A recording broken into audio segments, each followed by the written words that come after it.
Smart et Réglo, notre rendez-vous juridique quotidien. Je reçois aujourd'hui Erwan Richard. Bonjour. Bonjour, vous êtes veilleur chez SVP Information Décisionnelle. Alors, on va parler avec vous de l'importance pour une entreprise de surveiller ses fournisseurs stratégiques. En quoi c'est primordial aujourd'hui dans le contexte actuel ? Alors effectivement, c'est vraiment un sujet d'actualité. On traverse un contexte économique qui est finalement assez ambivalent en ce moment. C'est-à-dire qu'avec les différentes mesures d'aide qui ont été mises en place par l'État, d'accompagnement des entreprises, 2020 a été finalement l'année qui a eu le taux de défaillance des entreprises le plus faible au cours des 30 dernières années. Le nombre de liquidations judiciaires a baissé, je crois, de 38% en 2020 par rapport à son niveau de 2019.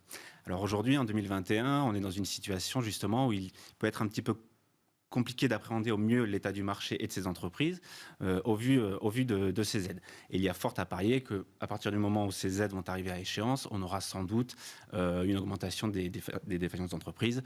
Donc un cabinet... Et justement, est-ce qu'on peut anticiper avant d'arriver justement à la fin de cette perfusion ? Alors, il y a effectivement des outils qui sont à la disposition donc, des directeurs achats, des directeurs d'entreprise, notamment la veille fournisseur pour les fournisseurs stratégiques. Alors, qu'est-ce qu'on entend par fournisseur stratégique ? Donc, il y a différentes notions qu'on pourrait adosser au caractère stratégique, mais finalement, quelques notions rapidement, ça peut être le taux de dépendance du fournisseur vis-à-vis de son client en termes de volume d'affaires. Est-ce que votre fournisseur a une technologie particulière qui serait susceptible d'être difficilement remplaçable ? Est-ce que votre fournisseur, vous avez l'habitude de travailler avec lui depuis un certain nombre d'années ? Donc voilà, il y a plusieurs notions qu'on peut adosser au caractère stratégique. Mais finalement, ce qui est important de se demander, c'est de savoir si finalement, quel serait le risque auquel je vais faire face si mon fournisseur connaît une défaillance. Et il ne va pas forcément vous prévenir en amont. Effectivement, donc on peut avoir certes une relation de confiance avec son fournisseur, mais ce qui est intéressant aussi, c'est peut-être aussi d'avoir son propre avis, un avis externe. Et donc c'est dans ce sens-là qu'on peut proposer notamment des prestations de veille. Et donc dans la veille, il y a plusieurs outils, j'imagine. Voilà.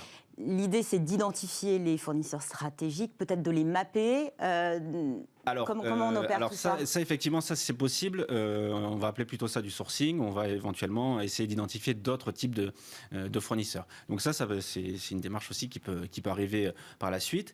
Mais la veille, elle va d'abord. En fait, la veille consiste à répondre à un besoin précis. Et donc dans ce cas-là, ça serait d'évaluer la pérennité à long terme de votre fournisseur.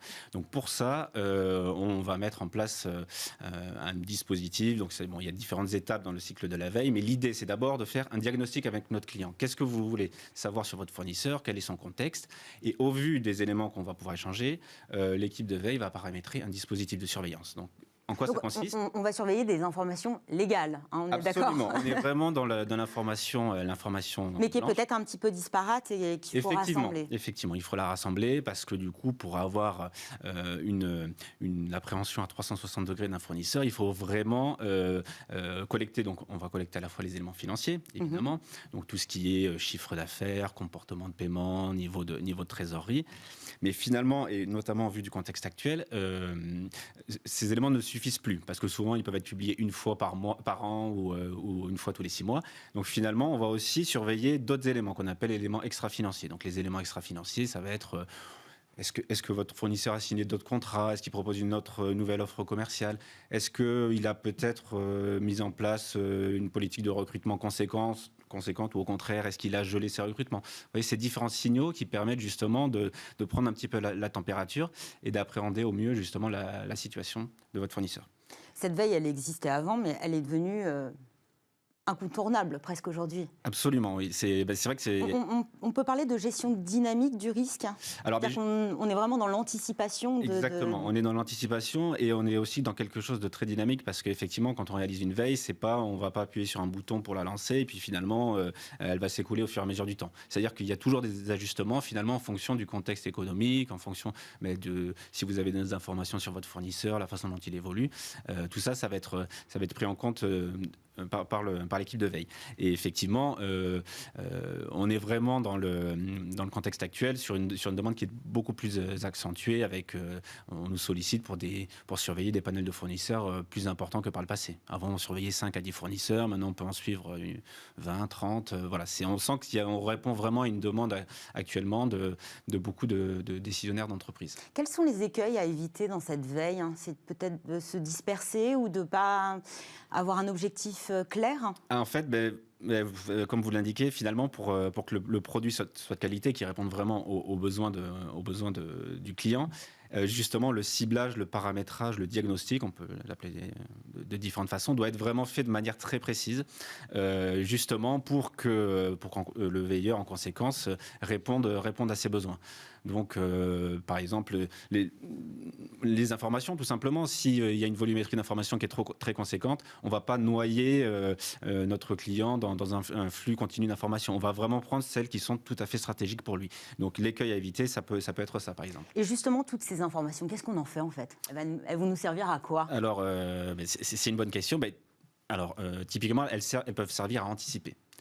C'est-à-dire que finalement... il faut les traduire surtout. Et il faut les traduire. C'est bien de les rassembler, voilà, de les trouver, mais il faut les interpréter. Et ça, effectivement, alors ça, c'est aussi le travail du veilleur. C'est-à-dire qu'en fait, il va paramétrer, il va collecter de l'information et ensuite il va la traiter et lui donner un premier niveau d'analyse.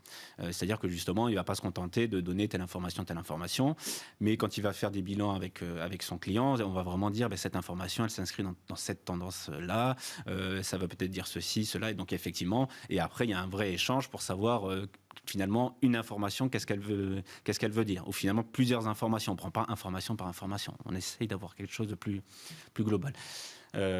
Ensuite, donc effectivement, l'objectif, c'est d'anticiper.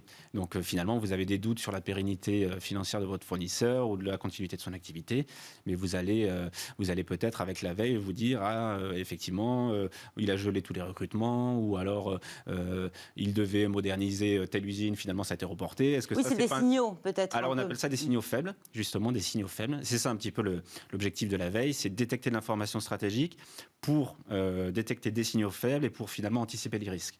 Donc, c'est vraiment un des usages principaux de la veille, c'est ça. Ça va être d'anticiper.